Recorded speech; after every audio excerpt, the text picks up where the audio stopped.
Hello everyone, welcome to my channel online GS by Diwakar. इस video में हम लोग टीजीटी पीजीटी का यूनिट नंबर 3 जिसमें हम लोग क्लाइमेटोलॉजी या वायुमंडल के बारे में देखेंगे। और इसमें हम लोगों को जो आपका टीजीटी पीजीटी का ये यूनिट है यानी यूनिट नंबर 3 ये आपके सामने दिख रहा होगा।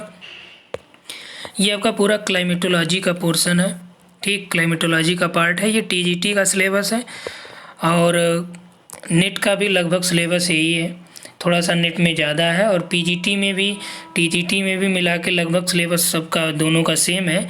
केवल टीजीटी पीजीटी में अंतर यही इतना है, दैनिक मानचित्र में प्रयुक्त संकेतों की, जो दैनिक मौसम में के मानचित्र में यूज किया जाता है जो संकेत, उसकी पहचान करना, बस यही आपका एक्स्ट्रा है। और सब चीज़ें टीजीटी पीजीटी का एक दूसरे के आसपास ही सम्मिलित रूप से देखने को मिलेगा।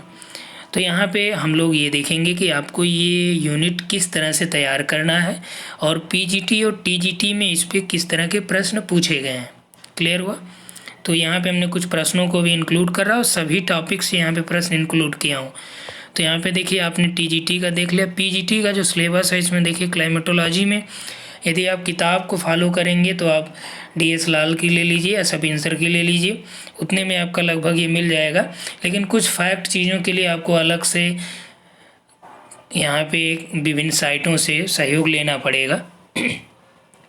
ठीक, तो यहाँ पे देखिए पीजीटी में जो आपका सिलेबस है वायुमंडल की संरचना है, फिर सूर्यातप और ताप बजट है, तापमान का क्षैतिज और लंबवत वितरण है, तापमान विलोमता की दशाएं यानी तापमान व्युत्क्रमणता है, और वायुदाब की पेटियाँ पौने हैं, पेटियों का खिसकाव और उस पर क्या प्रभाव पड़ता है, आर्द्रता का प्रकार हो गया, वर्षण का प्रकार है, बादलों का प्रकार और स्वरूप है, चक्रवात की उत्पत्ति। अब इसमें शीतोष्ण और उष्णकटिबंधीय दोनों चक्रवात के बारे में दिया है, इनकी गतिविधियों का और इनका मौसम पे क्या प्रभाव पड़ता है इसके बारे में है। जलवायु वर्गीकरण में कोपेन और थानथ्वेट को पढ़ना है। ये टीजीटी पीजीटी दोनों का सम्मिलित रूप से सिलेबस रहा है, फिर तो टीजीटी में केवल एक्स्ट्रा यही है। समझ में आई बात? तो आइए हम लोग प्रश्नों को देख लेते हैं जो आपके परीक्षाओं में पूछे गए हैं प्रश्न। ठीक, तो इसमें देखिए दिया है कि वायुमंडल के बारे में कौन सी बातें बताई जाती हैं। सैकड़ों किलोमीटर ऊंचाई तक फैला यह संकेंद्र परत गैसीय आवरण है। दूसरा दिया है गुरुत्वाकर्षण शक्ति के कारण यह पृथ्वी से अलग अलग नहीं हो सकता। इसकी सबसे निचली परत को स्ट्रेटोस्फीयर कहते हैं। अब निम्न कथनों में से एक या अधिक सही हो सकते हैं। निर्णय कीजिए कौन कौन से सही हैं और सही उत्तर दिए गए क्रम के अनुसार उत्तर पत्रक पर अंकित कीजिए। तो पृथ्वी के चारों ओर यदि देखा जाए तो कई सौ किलोमीटर की परतों में आपका गैसीय आवरण विद्यमान है, ये राइट है। गुरुत्वाकर्षण शक्ति के कारण पृथ्वी से अलग नहीं हो पाता, क्या नहीं अलग हो पाता? वायुमंडल। ये भी बात सत्य है क्योंकि ग्रेविटेशनल फोर्स की वजह से वायुमंडल धरातल के साथ टिका हुआ है। पृथ्वी की वायुमंडलीय परतों के क्रम की बात करें तो हम लोग सबसे निचला जो क्रम है वो ट्रोपोस्फियर है यानी क्षोभ मंडल, उसके बाद आपका स्ट्रेटोस्फियर है। तो सबसे निचली ट्रोपो है फिर स्ट्रेटो है, तो इसलिए आपका ये रंग हो जाता है। तो यहाँ पे 1 और 2 राइट है। ठीक, तो सबसे नीचे कौन सा? क्षोभ मंडल, जिसे कहते हैं ट्रोपोस्फियर। ट्रोपोस्फियर कहते हैं, याद रखिए। नेक्स्ट आइए, निम्न में से कौन सा वायुमंडल की परतों का सही क्रम? अब देखिए ये परतों का सही क्रम क्या, आसान से प्रश्न यहाँ पे आपके पूछे गए हैं, आप देख लीजिएगा, प्रीवियस ईयर भी देख सकते हैं। तो यहाँ पे देखिए सबसे निचला कौन सा? क्षोभ मंडल, जिसे क्या कहते हैं? ट्रोपोस्फियर कहते हैं। उसके बाद आपका समताप मंडल है यानी स्ट्रेटोस्फियर। स्ट्रेटोस्फियर तो सबसे निचला आपका ट्रोपोस्फियर, इसे परिवर्तन मंडल भी कहते हैं, क्षोभ मंडल भी कहते हैं, अधोमंडल भी कहते हैं। तो इसमें जो राइट आंसर आपका हो जाएगा क्षोभ मंडल, समताप मंडल, मध्य मंडल और ताप मंडल। तो इसमें जो आपका थर्मोस्फियर यानी troposphere, stratosphere, mesosphere, thermosphere, right. Next आइए, भूमध्य रेखा पर ट्रोपोपाज की ऊंचाई कितनी होती है? भूमध्य रेखा पर ट्रोपोपाज की ऊंचाई पूछ रहा है। 17 से 18 किलोमीटर, 17 से 21, 17 से 25 या 17 से 29। ट्रोपोपाज यानी कि क्षोभ सीमा। तो यहाँ पे जो आपका परिवर्तन मंडल यानी क्षोभ मंडल और समताप मंडल के बीच जो परत पाई जाती है, मोटी परत लगभग 1.5 किलोमीटर की है, तो ये कहते हैं, इसे ट्रोपोपाज कहते हैं। ठीक। ट्रोपोपाज की ऊंचाई जो है विषुवत रेखा पर यानी भूमध्य रेखा पर 17 से 18 किलोमीटर होती है, जबकि यही ध्रुवों पर आपका न्यूनतम होती है 9 से 10 किलोमीटर। तो यहाँ पे राइट आपका ये हो जाएगा। अब देखिए यहाँ पे आपको यही चीज़ें कंफ्यूज करेगा, 17, 21, 17, 18। अरोरा बोरियालिस क्या होता है? बहिर्मंडल में होता है, आयन मंडल में होता है, ओजोन मंडल में होता है, समताप मंडल में। अब देखिए जब आप लोग ये पूरा पढ़ेंगे तब आपको और ज़्यादा स्पष्ट हो पाएगा कि ये अरोरा बोरियालिस क्या चीज़ें होती हैं। तो ये मंडलों के बारे में जब हम लोग देखेंगे तो ये आयन मंडल में देखने को मिलता है, अरोरा बोरियालिस और अरोरा ऑस्ट्रालिस। ये अरोरा बोरियालिस को बोलते हैं उत्तरी ध्रुवीय प्रकाश, और अरोरा ऑस्ट्रालिस जो है दक्षिणी ध्रुवीय प्रकाश होता है। ये आयन मंडल में होने वाली घटनाएं हैं, और ये आपका टेट सीटेट में भी कई बार प्रश्न पूछे गए हैं। तो स्तर आप देख सकते हैं 2016 का ये प्रश्न है पीजीटी का। पीजीटी 2004 में पूछा था कि कौन सा कटिबंध सर्वाधिक मात्रा में सूर्यातप प्राप्त करता है? उष्ण कटिबंध, शीतोष्ण कटिबंध, शीत कटिबंध। तो यहाँ पे सर्वाधिक सूर्यातप का मतलब हो गया उष्ण कटिबंध। ठीक। आगे है पृथ्वी पर अधिकतम तापमान इनमें से किसके आसपास दर्ज किया जाता है? तो पृथ्वी पर जो सर्वोत्तम या मैक्सिमम टेम्परेचर मापा जाता है वो आपका किसके आसपास देखा जाता है? भूमध्य रेखा, कर्क रेखा, मकर रेखा, अंतः उष्णकटिबंधीय अभिसरण क्षेत्र यानी कि ITCZ। तो ये आपका देखा जाता है कर्क रेखा के आसपास। ठीक। अब इसका क्या कारण है, इन सभी को हम लोग वीडियो जब एक्सप्लेन करेंगे तो वहाँ पे हम आपको बताएंगे टॉपिक में कि क्या कारण है कि कर्क और मकर रेखा के पास ही अधिकतम तापमान की गणना की जाती है। कर्क और मकर के मध्य के भाग को क्या बोलते हैं? शुष्क कटिबंध, शीतोष्ण, उष्ण या शीत कटिबंध। तो इसे क्या बोला जाता है? कर्क और मकर के बीच का जो पार्ट है उसे बोला जाता है उष्ण कटिबंध, क्योंकि यहाँ पे जो सूर्य की किरणें हैं लगभग वर्ष भर सीधी पड़ती हैं और यहाँ गर्मी बहुत रहती है। कर्क आपका 23.5 होता है उत्तरी गोलार्ध में, और मकर आपका 23.5 दक्षिणी अक्षांश होता है। अगला है प्रत्येक 100 मीटर की ऊंचाई पर तापमान में जो सामान्य ह्रास दर होती है वह कितनी होती है? 0.65 डिग्री सेंटीग्रेड या 0.8, 0.9 या 1 डिग्री।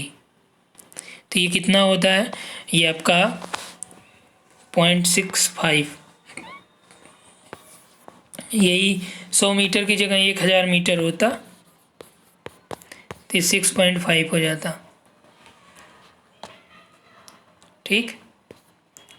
अगला है तापीय विलोमता से क्या तात्पर्य? ऊंचाई के साथ तापमान में कमी हो या ऊंचाई के साथ तापमान में वृद्धि हो, ऊंचाई के साथ या समान तापमान रहे, अक्षांशीय वृद्धि के साथ तापमान में कमी हो।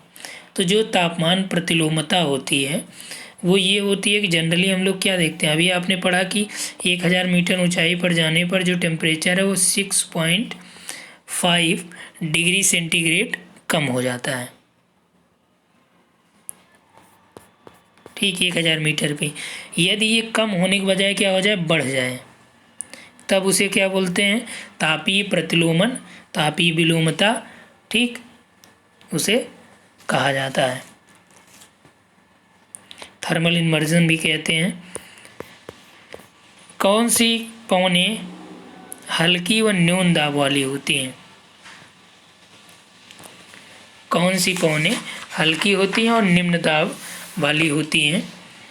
उष्ण और संतृप्त पवनें, उष्ण और शुष्क पवनें, ठंडी और शुष्क पवनें या ध्रुवीय पवनें। अब देखिए वायुदाब अस्थायी और स्थानीय पवनों के अंतर्गत आप इसको देखेंगे तो इसमें जो आपका राइट आंसर हो जाएगा कि कौन सी पवनें हल्की होती हैं और कम दाब होता है उसमें। दाब कम होता है। तो जो गर्म होगी और शुष्क होगी उसमें भी दाब कम होता है। ठीक, क्योंकि जो हवा है वो उच्च दाब से निम्न दाब की ओर चलती है। तो यदि देखा जाए तो उच्च दाब का जो क्षेत्र है वो निम्न दाब के क्षेत्र के बहुत निकट होता है और दाबांतर बहुत अधिक भी यहाँ पे देखा जाता है। तब पवनें क्या होता है, बहुत तेज गति से प्रवाहित होती हैं। फेरल का नियम किससे संबंधित है, रेल मार्ग से, वायु संचार से, वर्षा से, समुद्री मार्ग से। तो ये आपका किससे रिलेटेड है, वायु संचार से रिलेटेड है फेरल का नियम। अगला, अभिवाहनिक व्युत्क्रम होता है। अभिवाहनिक व्युत्क्रम क्या होता है, अभिवाहन व्युत्क्रम यानी अभिवाहिक व्युत्क्रम क्या होता है, उच्च धरातल पर वायु के संपीड़न से चक्रवात के समय या मेघाच्छादित आकाश। तो अभिवाहनिक व्युत्क्रम का मतलब होता है यही आपका तापीय विलोमता से ही रिलेटेड है ये। ठीक, उसी का एक टाइप में ये पढ़ेंगे हम लोग। तो ये राइट आंसर इसका उच्च धरातल होगा। ठीक, तो ये स्थलाकृतिक विषमताओं की उपस्थिति के कारण अभिवाहनिक व्युत्क्रमण की स्थिति उत्पन्न होती है, जिससे क्या होता है कि जो गर्म हवा में ठंडी हवा स्थानांतरित होती रहती है और संवहनी शीतलता से धरातल पे व्युत्क्रमणता की स्थिति देखने को मिलती है। नेक्स्ट है, निम्न में से कौन सा कथन सही नहीं है। तो ये आर्द्रता से रिलेटेड टॉपिक आ गया। इसमें पूछ रहा है कि कौन सा कथन सही नहीं है। निरपेक्ष आर्द्रता भूमध्य रेखा पर सर्वाधिक जबकि ध्रुवों की ओर कम होती है। निरपेक्ष आर्द्रता के वितरण में जल, स्थल व मौसम का प्रभाव अधिक पड़ता है। निरपेक्ष आर्द्रता शीत ऋतु की अपेक्षा ग्रीष्म ऋतु में तथा रात्रि की अपेक्षा दिन में अधिक और नहीं होती है। महासागरों से दूरी बढ़ने के साथ ही निरपेक्ष आर्द्रता की मात्रा घटती जाती है। इसमें देखिए आपका पूछ रहा है कि कौन सा सही नहीं है, तो यानी कि कौन सा इसमें गलत होगा इसके बारे में पूछ रहा है। तो इसमें निरपेक्ष आर्द्रता भूमध्य रेखा पर सर्वाधिक होती है और ध्रुवों पर क्या होती है, कम होती जाती है। तो ये राइट है। निरपेक्ष आर्द्रता के वितरण में जल, स्थल व मौसम का प्रभाव पड़ता है। निरपेक्ष आर्द्रता शीत ऋतु की अपेक्षा ग्रीष्म ऋतु में व रात्रि की अपेक्षा दिन में अधिक नहीं होती, अधिक होती है। यहाँ पे इन्होंने दे रखा है कि अधिक नहीं होती, जबकि होता क्या है, ये अधिक होती है। ठीक, तो यहाँ पे जो आपका ये क्या हो जाएगा, रॉन्ग हो जाएगा। और यही पूछ रहा है कौन सा सही नहीं, तो राइट आंसर इसमें थर्ड हो जाएगा। महासागरों की दूरी बढ़ने के साथ निरपेक्ष आर्द्रता की मात्रा घटती जाती है, ये राइट हो जाता है। अगला, कौन सा बादल अत्यधिक तीव्र वर्षा के लिए जिम्मेदार होता है। कौन सा बादल तीव्र गति से वर्षा के लिए जिम्मेदार होता है। कपासी मेघ, कपासी वर्षा या वर्षा स्तरी या फिर पक्षावस्तरी। तो कौन सा बादल अत्यधिक वर्षा या अत्यधिक तीव्र वर्षा के लिए जिम्मेदार होता है, तो ये आपका राइट आंसर इसमें वर्षा स्तरी जो बादल है ये अत्यधिक तीव्र वर्षा के लिए जिम्मेदार होता है, क्योंकि ये धरातल के नज़दीक पाया जाता है। काले रंग के घने बादल भी होते हैं ये। ठीक, और जो कपासी बादल होता है ये गुंबदाकार होता है, फूल गोभी के आकार का भी होता है और इससे मौसम साफ होने की जानकारी प्राप्त होती है। चक्रवातों की आकृति नहीं होती, किस प्रकार की नहीं होती है, अंडाकार, गोलाकार, त्रिभुजाकार, विज। तो जो चक्रवात होते हैं इसकी आकृति अंडाकार होती है, गोलाकार भी होती है, वी आकार की भी होती है, कीप के आकार की भी होती है। ठीक, जबकि त्रिभुज के आकार की चक्रवातों की आकृति नहीं होती है। क्लियर हुआ। नेक्स्ट है, उष्णकटिबंधीय चक्रवात के समुद्र तट की ओर अग्रसर होने पर निम्न वायुमंडलीय दशाएं घटित होती हैं। तो कौन कौन सी वायुमंडलीय दशाएं घटित होती हैं जब उष्णकटिबंधीय चक्रवात समुद्र तट की ओर चलता है? तो तेज हवाओं के साथ मूसलाधार वर्षा होती है। राइट है, तेज हवाओं के साथ क्या होगा, मूसलाधार वर्षा होगी। काले बादलों के साथ, इसमें दे रहा है कि अग्रसर होने पर कौन सी वायुमंडलीय दशाएं घटित होती हैं। काले बादलों के साथ वायुदाब गिरता है। शांत एवं खुला आकाश। तो यहाँ पे यदि देखें हम लोग तो वायुमंडलीय चक्रवात के आगमन से पहले क्या होता है, वायु मंद पड़ जाती है, लेकिन शीघ्र ही तापमान बढ़ने की वजह से वायुदाब घटने लगता है और वायु का वेग बढ़ने लगता है। और आकाश में कौन सा मेघ दिखाई देता है, पक्षाभ मेघ दिखाई देते हैं।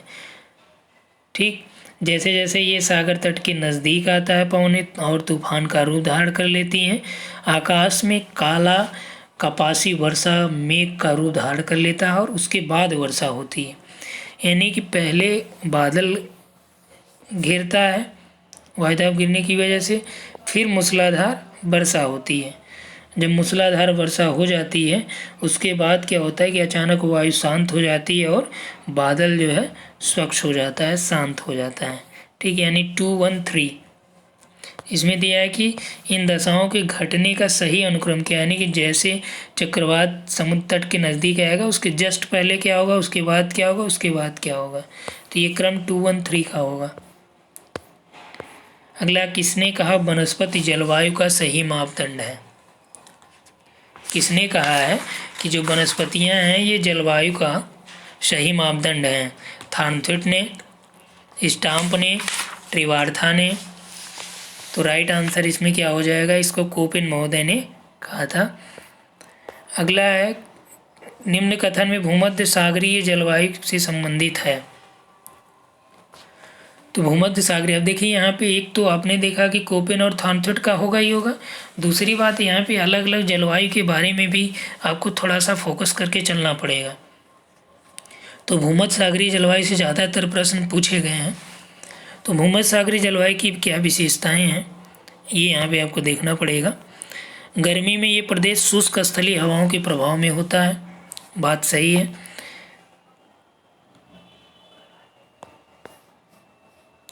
उसके बाद है कि वे प्रदेश विश्व के सर्वाधिक सघन जनसंख्या वाले प्रदेश होते हैं। तो ये सर्वाधिक सघन जनसंख्या वाले नहीं होते। उत्तम जलवायु इन प्रदेशों का प्रमुख प्राकृतिक संसाधन है। तो ये जलवायु जो है, यही जलवायु इनका महत्वपूर्ण प्राकृतिक संसाधन के रूप में विद्यमान है।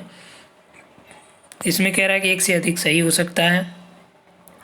निर्णय आपको करना है कौन कौन सा सही है, सही कूट के आधार पे यहाँ पे आपको उत्तर देना है। तो जो भूमध्य सागरीय जलवायु होती है इसे रूम सागर जलवायु भी कहते हैं। ये भूमध्य सागर के आसपास ज़्यादातर पाई जाती है और यहाँ पे क्या होता है कि ग्रीष्मकाल शुष्क होता है, ग्रीष्मकाल गर्म और उष्ण होता है, जबकि शीतकाल में साधारण रूप से वर्षा यहाँ पे थोड़ा बहुत होती है और धूप की भी प्राप्ति यहाँ पे होती है। सघन जनसंख्या वाला जो प्रदेश है ये कौन सा है, मानसूनी प्रदेश है। यानी कि 1 और 3 यहाँ पे आपका सही उत्तर प्रतीत है। तो 1 और 3 यहाँ पे राइट हो जाएगा। अगला, उत्तरी अमेरिका के कैलिफोर्निया, दक्षिणी अमेरिका, मध्य चिली और पश्चिमी ऑस्ट्रेलिया के दक्षिणी पश्चिमी छोर के तटीय क्षेत्रों में कौन सी जलवायु पाई जाती है। उष्णकटिबंधीय सवाना, भूमध्य सागरीय, आर्द्र महाद्वीपीय, निम्न अक्षांश स्टेपी। तो जो पश्चिमी ऑस्ट्रेलिया में दक्षिणी पश्चिमी छोर पे है, चिली में है, कैलिफोर्निया में है, ये भूमध्य सागरीय जलवायु वहाँ पे देखने को मिलती है। नेक्स्ट है, उपोष्ण मरुस्थल कहाँ पाए जाते हैं, या किन अक्षांशों के मध्य उपोष्ण मरुस्थल देखने को मिलते हैं। तो उष्ण या उपोष्ण 15 से 30 डिग्री, उत्तरी दक्षिणी अक्षांशों के मध्य 30 से 40 डिग्री, 40 से 60 डिग्री या 30 से 50 डिग्री। तो ये दोनों उत्तर और दक्षिणी अक्षांशों के बीच की बात किया है।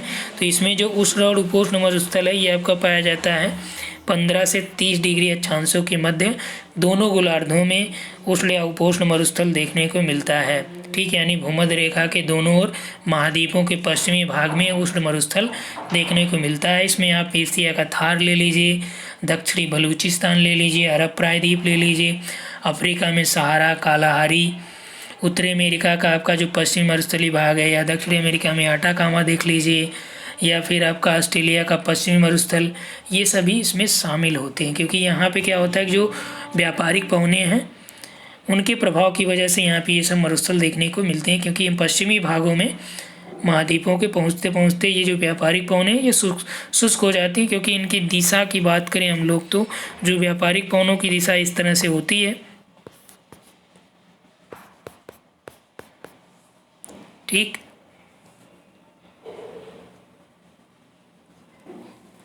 तो यहाँ तक यानी पश्चिमी भाग में पहुँचते पहुँचते इनके पास जो आर्द्रता होता है वो ख़त्म हो जाता है। ठीक। तो यहाँ पे जो राइट आंसर 15 से 30 डिग्री सेंटीग्रेड।